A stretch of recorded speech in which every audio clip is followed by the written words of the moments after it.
Imagine walking up to a house deep in the woods, and the wolves and the mountain lions outside don't attack you. They come slinking up, tails down, and roll onto their backs at your feet like frightened dogs. And slowly, you realize why. They used to be people, travelers just like you. Inside lives a goddess, alone, and she has a gift. She can take whatever a person truly is on the inside, the greed, the hunger, the cruelty, and make the body match it. She'll welcome you in, she'll feed you, she'll smile, and by morning, you won't be standing on two legs anymore. Every traveler who ever landed on her island came to the same end. But this one time, something went differently. And what passed between this goddess and the one who washed up on her shore is far stranger than any curse. Let me tell you this story from the Odyssey.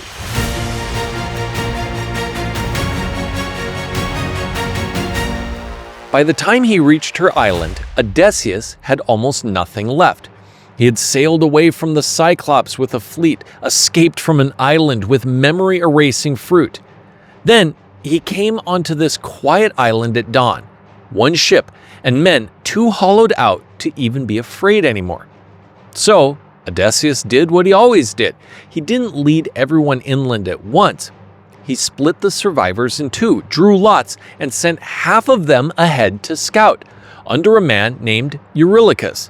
Now, Eurylochus was the worrier, the one who trusted nothing, who always smelled the trap before anyone else did. It made him hard to be around. It was also about to save his life. They followed a thread of smoke up through the trees and came to a clearing, and in the middle of it stood a house of polished stone. From inside came a woman's voice, singing low and sweet over the steady click of a great loom. And in the yard around that house were wolves and mountain lions. The men froze, but the animals didn't charge. They came padding over, slow, tails down, and rolled at the men's feet and pawed at them, gentle as house dogs begging to be scratched. Mountain lions, whimpering, and not one of those soldiers could say out loud the thought crawling up the back of his neck, that there was something terribly wrong with the way those eyes looked at them. Now, you should know who lived in that house. Not a village hag, not a hedge witch. This was Circe, a goddess, the daughter of Helios, the sun itself, from a bloodline of beings who bent the world with pharmaca, with herbs and drugs and quiet words. Her own niece was Medea, the most dangerous witch in all the Greek stories. So, when these tired, starving men smelled food and heard a beautiful voice and walked toward an open door, they thought they had found mercy. They had walked up to the door of a god. She welcomed them the way a good host should. She sat them down. She set out cheese and barley and honey and dark wine, and they fell on it, half starved. And into the food she had stirred something else. Then she stood, and she touched each of them once with a long, thin wand. And they changed. Their shoulders rounded and dropped, their faces pushed forward into snouts, coarse bristles broke through their skin, and their voices came out as grunts and squeals. In the space of a few breaths, the scouting party was a herd of pigs, and Circe was driving them, squealing into a sty and throwing them acorns in the mud. But here is the part that has haunted people for 3,000 years. Inside those pigs, the men were still there. They still thought like men. They remembered their names, their ship, the sea, the captain waiting on the shore. They knew exactly what had been done to them. And when they tried to weep, all that came out was the sound of an animal. And I want you to sit with one quiet, uncomfortable question, because the story plants it on purpose. The men who broke into a stranger's house and gorged themselves like animals were turned into animals.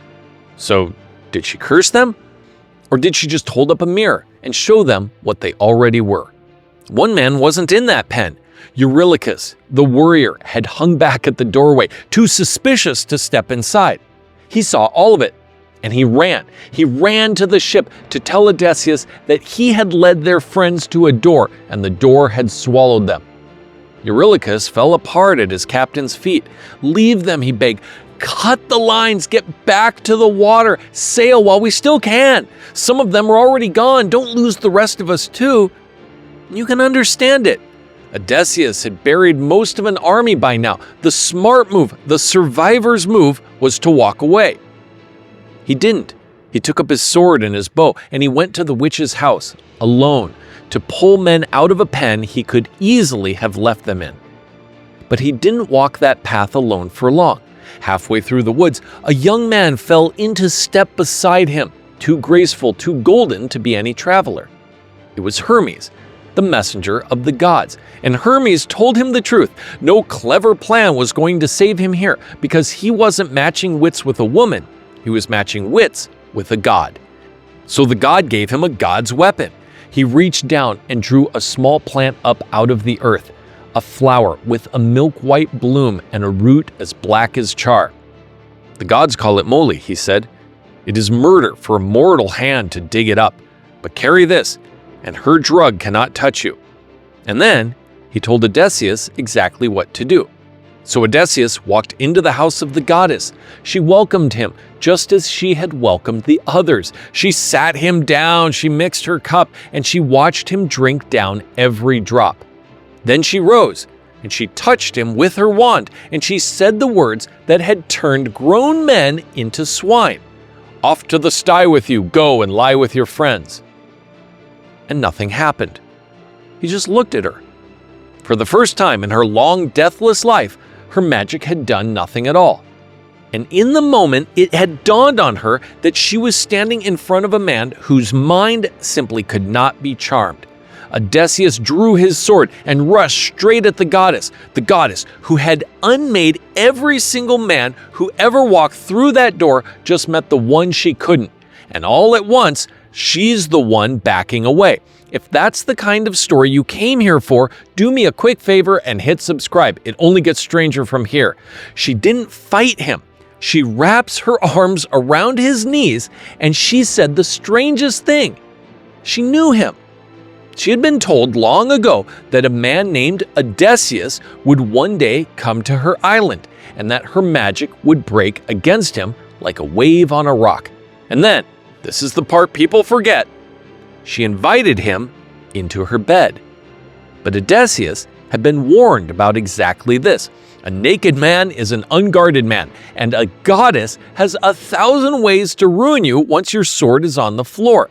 So he refused her, until she swore the deepest oath a god can swear, by the gods themselves, to plot no further harm against him, and she swore it. Then he made his demand. "My men, bring them back." And she did. She walked out to the sty, and she rubbed a salve over each bristled body, and one by one, the pigs stood up, and were men again. Not just men, younger than they had been, taller, stronger than before, and those hard soldiers stood in the mud and wept like children.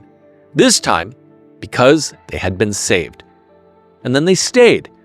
Not for a night, not for a week, for a year.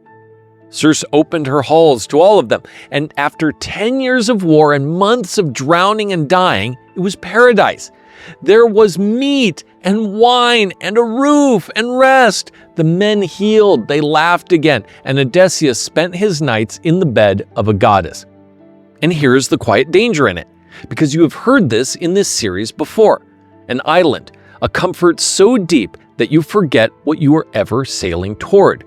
The strange plant on the previous island did it with a flower. Circe did it with kindness, and a warm bed, and a year that slipped past like one long golden afternoon. The same trap, softer hands. The man whose mind no magic could change was changed anyway. Not by a wand, by being happy. It took his own men to wake him. They came to him quietly, almost ashamed, and they said the thing he needed to hear. "Captain, it has been a year. Are we ever going home? Have you forgotten Ithaca?"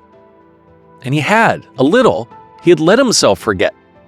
So he went to Circe and asked her to let them go. And she said, who could have kept them and maybe wanted to, let them go. But not before she told him the price of going home. Before he could ever hold his wife again, she said, he had to make one more voyage to a place no living man sails to and returns from. He had to cross to the very edge of the world, down into the land of the dead, and find the ghost of a blind prophet and ask the dead the way home. Think about that. The witch who turned men into beasts is the one who finally sets him back on the road to Ithaca. She was never really the monster of the story. She was the mirror. She showed the greedy men what they really were. And she showed the cleverest man alive something too, that the hardest thing in the world to escape isn't a curse, it's a place where you're happy. He sailed from her island at first light, but not toward home. Behind him, the goddess stood alone on the shore and watched him sail away. And ahead of him, the gray sea ran on and on toward the edge of the world and the country of the dead. If you know someone the world's been too quick to call a monster, or someone a little too comfortable staying somewhere they've outgrown, send this to them. And on your screen right now is the entire Odyssey saga, every chapter in one place. One of my favorites comes next. To win his way home, this man had to sail to the very edge of the world and down into the land of the dead, just to speak with a single ghost. Start from the beginning or keep going from here. Click it right now, and I'll see you in the next story.